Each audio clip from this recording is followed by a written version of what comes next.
Ka jingthmu ka sorkar bandene kawa Umngot, kawa ka bapau kum kawa ka khuid tam, bar ka khring ye bon ki nongwan shang pyrthei, ka bo ki briew jong katei thain ka jingsyier, namar ka ne ka jingthmu kan pynjot ne kawa, bar ki briew ki baim naka.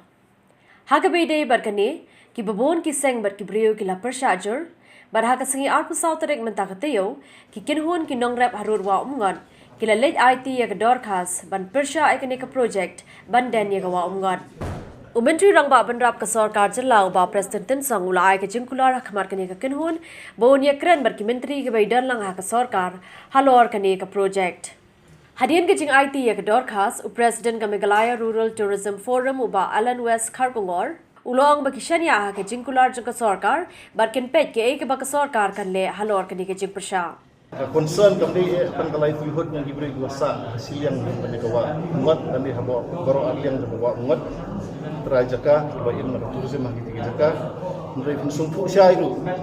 wala dangi do ya kawa Umngot kita ikajak po yung iba trade tourism ng state baro kuway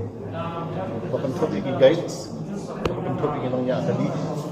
bakang topi ki tour operator dang siyan nila yalong kajiyalang mga kajang nakling ginang trade tourism na kastil buat barokhoy ipangkawi ang concern ba nada kita ay wak kanong turis ki ti ngimdon hakabuar wan ajingot suwan ya kasorkar mulai ngikuha kanong ba kumangong ipimtan at ragin ni wak umat kalong turis ki bangin duo no ya kuwi ka aset kung san e ang kastil dungi buat kasorkar kadipan perhat kam kiai kan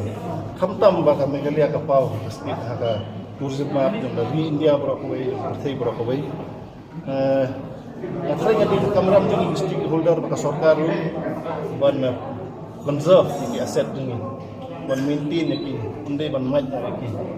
Ubari Jingsan Khongwang, Chairman jong Darang Tourism Promotion and Development Society, ulapan pau syai, bakim tere banya penbet, daki wei par kilat, light na kaban pendo pendam no shisendon, ya kene ke jingthmu ka sorkar banden ya kawa Umngot. Kong na kaleng ka GSC ni dak ada isong keman kawa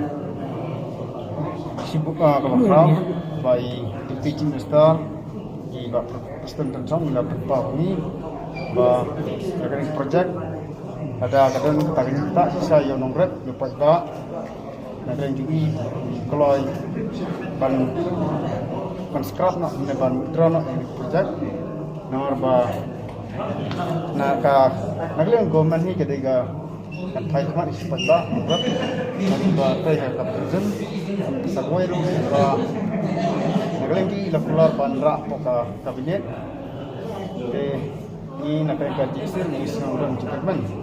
ba jaga jingthmu demi ban scrap nak ya ka project kan sa ulang